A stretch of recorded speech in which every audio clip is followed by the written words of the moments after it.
So today I wanted to talk about a very important topic, and that is artificial intelligence. I'm sure a lot of you have already heard about all of these new programs, such as ChatGPT, DeepSeek, Grok on Twitter, and all of these different programs that are being used actually daily today by hundreds of millions of people, and millions of them are Muslims. So the question is this a good thing? Does it have a good influence on Muslim community that we start using and relying on these types of programs? And I wasn't really planning on talking about this topic, even though it's an important topic, but I didn't want to talk about it until I started recently noticing this pattern of problematic things that are coming out and issues, like really, really big issues that are influencing the Muslim community due to artificial intelligence. So the first thing I think I should do is to talk about what is artificial intelligence, because I think some people are extremely ignorant when it comes to the identity of what is artificial intelligence, how does it work, and due to that, they give it a lot of authority. They rely on what it says. It's like gospel truth or something. And many of these people are Muslims, and it's a huge issue. Even obviously, non-Muslims are doing the same thing. You go on Twitter and whatever, you have two people discussing and arguing, and then one of them just mentions Grok or whatever on Twitter, and then he's like, "Is this true or is this false or whatever?" And then he uses whatever the artificial intelligence says as proof or evidence, as if what I have been said is true. So how do these programs work? They simply work through you design a program, and then you input data within that program. You input certain data within that program. You input certain algorithms. So, for example, you would put an algorithm within ChatGPT that when a question is asked, search Reddit, for example, search YouTube, search articles, search these specific website. When a scientific question is asked, go to science, nature, go to this and that. So you will input this specific command within the artificial intelligence. Also, where you direct the artificial intelligence to go, the responses of the artificial intelligence will reflect wherever it's collecting data from.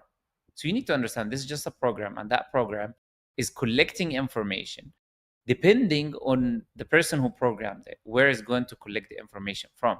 Now, keep in mind, the people who are designing these programs are not Muslims. They're not Muslims, and they are Western people, and they have their own agendas. You know, you look at DeepSeek, whether it's used by the Chinese, or you look at Grok being used by each of these people have their own agendas. And therefore, whatever the artificial intelligence is going to say and answer you and reflect, most of the time is going to be based on the views that these people hold and the agendas that they're trying to accomplish. So the problem is when people don't understand the biases within these programs, and that leads to huge issues. Like, for example, recently come across like many people who are like experiencing doubts. Some of them have become hyper skeptics. Why? Because they go to ChatGPT, like the Quran says, ask the people of knowledge if you don't know. They think it's go ask ChatGPT if you don't know. So they go to Sheikh ChatGPT or Sheikh Grok or whatever, and they go ask him questions. And then they get confused.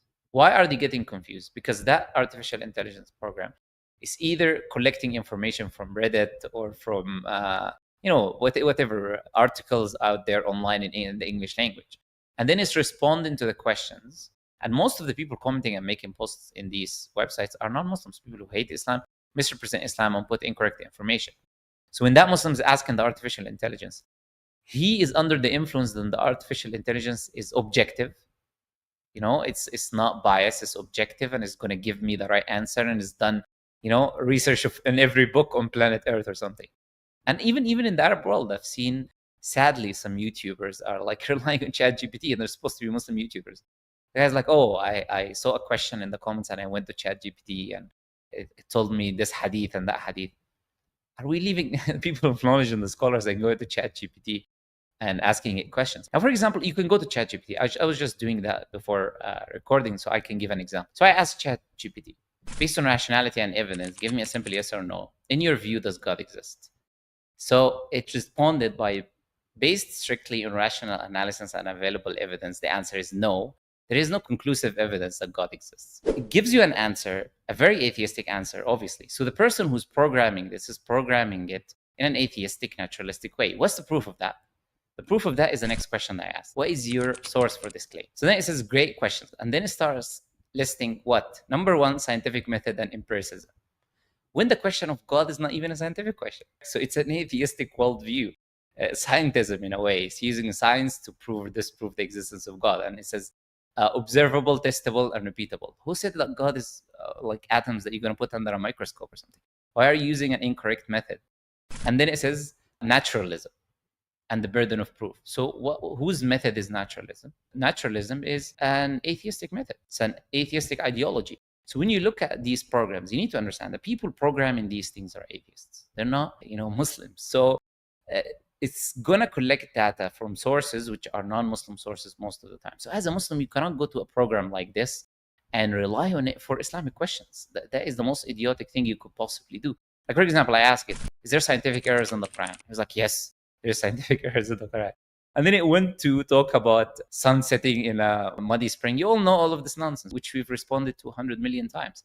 But because it relies on non-Muslims, articles, Reddit, all of this nonsense, it comes back with a response reflecting whatever information it found online, or based on the person who programs it and inserts information into it, in which case this information is not going to be supportive of our views as Muslims. So the question is, should Muslims be using artificial intelligence? We're going to answer that in a bit, but should Muslims be asking religious questions to artificial intelligence? The answer is absolutely not. We should not be doing that. Now, not only do you have this problem of biases, which is based on data input into the artificial intelligence, but you also have a bigger problem. And that bigger problem is what? Is the fact that it cannot differentiate the context of the person asking the question. What does that mean? I'll give an example in the Islamic tradition. So in the Islamic tradition, for example, have someone coming to one of the Sahaba, whether it was either Abdullah ibn Abbas or Abdullah ibn Mas'ud, and then he was asked, can I kiss my wife while I'm fasting? So we know that intercourse breaks your fast. But can you kiss your wife while you are fasting or not? So he gave an answer to the person who was asking him, no. And then another person came and asked the same question. Then he said to him, yes. Now, so he gave now two different answers to the same exact question. And why? Is based on the context of the person asking the question. Now, ChatGPT does not ask you a question and collect information and know your context before it gives you an answer. Now, why did the companion give two different answers to the same question? Because one of them was an old man, so he can control his desire. That kiss that he can do while he's fasting is not going to lead him to doing intercourse, which can break his fast, which is a major sin. Now, the other person asking was young. So if he kisses his wife, maybe that will awaken his desire. Maybe it will lead him to do intercourse, which will break his fast. So looking at the context here, different context. This person is old, this person is young, this person has more control over his desires, this person doesn't. It's the same question, but the answers are drastically different. So we need to understand the context of the person. Where are they at? So they're asking the question. You need to understand things gradually. You cannot just respond and give them answers like this. So you cannot rely on ChatGPT when it comes to Islamic knowledge and Islamic questions. You need to ask the people of knowledge, the scholars, the people of knowledge. You go to these people and you ask them about Islamic questions. Now, I mentioned like one issue, which is the bias as a negative thing in artificial intelligence, but there are other issues. So for example, you need to understand that there is data collection taking place. Whenever you speak with artificial intelligence or whatever, it collects your data. Sometimes if you upload pictures, it will store your pictures, etc.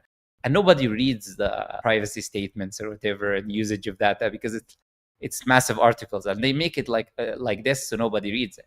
So you need to understand that your data is also being collected and is being used and sold. So you got to be aware of that when you're asking questions or uploading personal information or data or whatever it is. It's very important. Other things, for example, is the age of deception that we're living in today. Even it happens often during my live streams where people are suspecting that the people I'm talking to are either using ChatGPT or whatever artificial intelligence to get responses so they can continue the conversation. Sometimes the video itself or the audio, you don't even know if you're talking to a real person or ChatGPT. If a person doesn't have his camera on, it could be just the audio is generated by AI.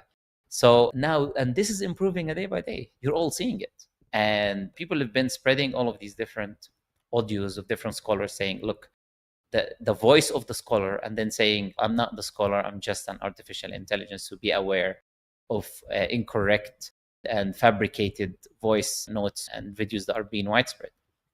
So we're entering an age of deception. So we have to be very, very aware and very, very careful as Muslims. In the future, we're entering this age in which some of the narrations mention, depending on its authenticity, that the person who's truthful, people will call him a liar, and the person who's a liar, people will think he's truthful. And we're entering this age, and you can see how easy it's going to be for the Dajjal to deceive the people. It's already happening now. Now it's very easy for like a little bit of editing, and people are already buying whatever they're seeing and thinking this is absolute truth. So that deception is problematic. Also, the AI itself is trained on the arts of deception. I remember one time I was on Twitter and there was a comment, and then Grok responded to it, and it was on my post. And then it referred to me as a controversial figure that is not objective or something to that effect. Then I asked Grok, where are you bringing this information from? So it showed me some random Reddit post that is made by an atheist that is, depressed after he had a conversation with me and he hated his life. So he went and he made a post on Reddit. So it used that as a source to say I'm not objective or whatever, or I'm controversial, which is crazy. Then I asked Grok to correct this information based on the fact that this is just one source and is not reliable and we don't know who's saying this, etc. So Grok said yes. Then I ended up asking Grok the same question, but from a different account. So I wanted to see, does it update information? So it did say to me, yes, we have updated information. You go to the other account, it gives you the same exact answer that I gave you before.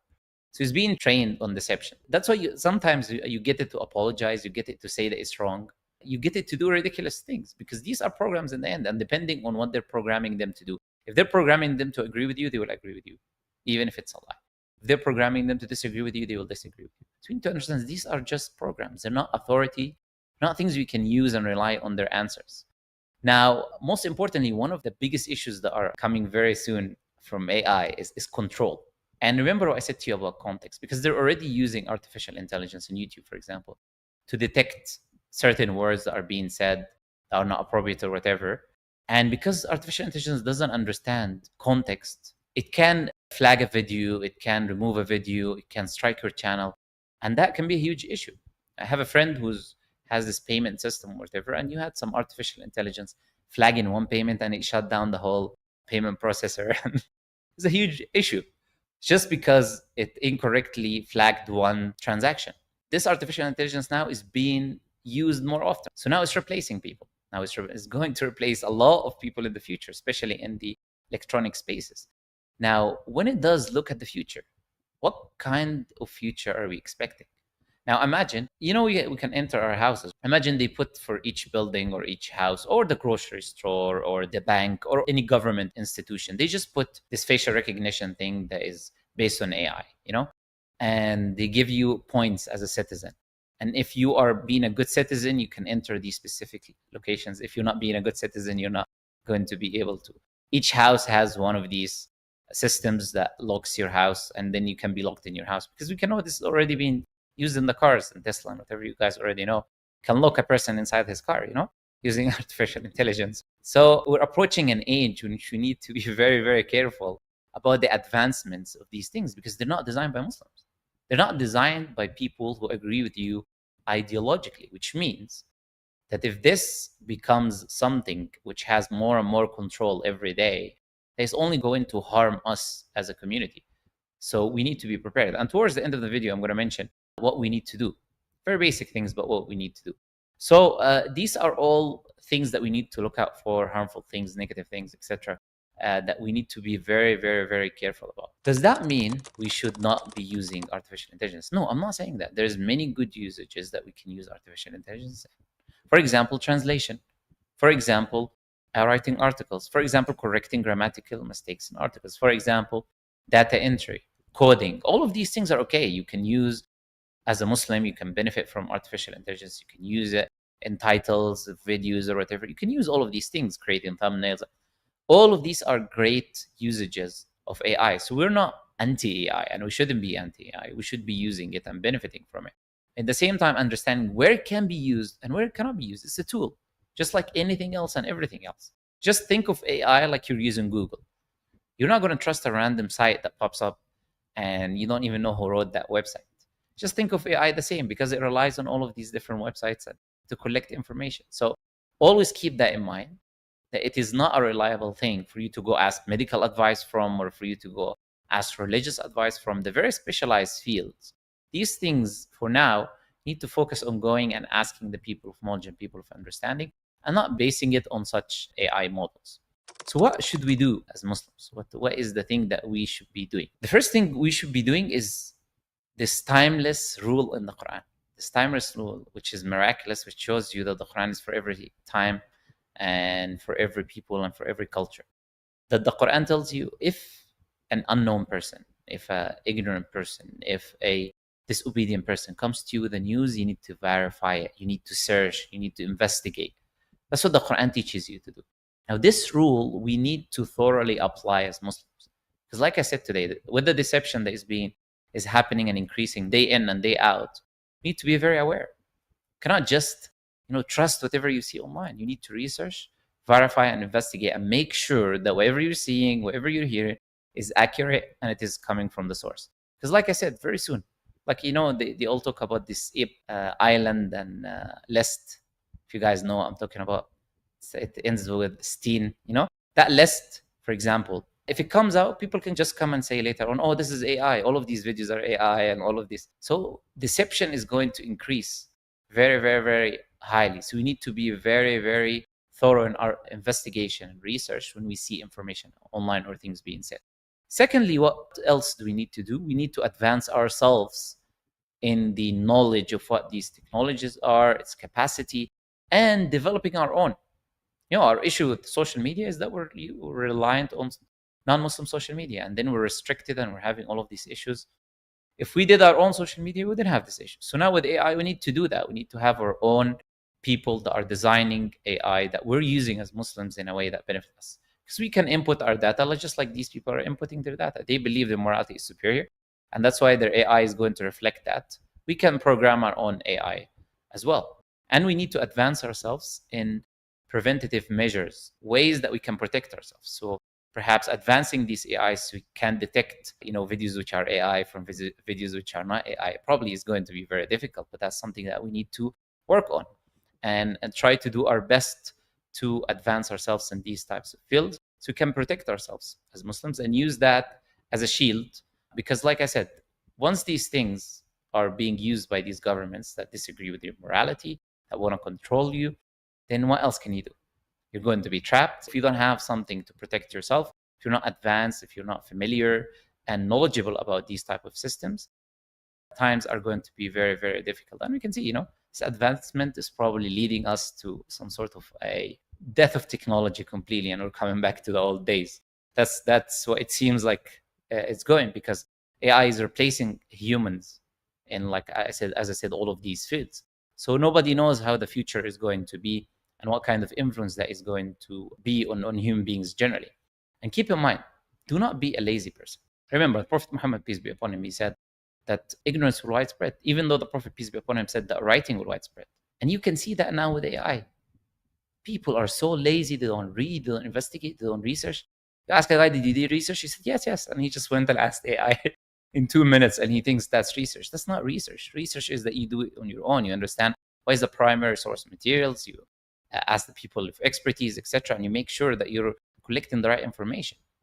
Now, people are becoming lazy and lazy every day. And you as a Muslim cannot be like that. You need to be aware and understand that these things are limited. They have their own good usages. They have their negative and harmful aspects.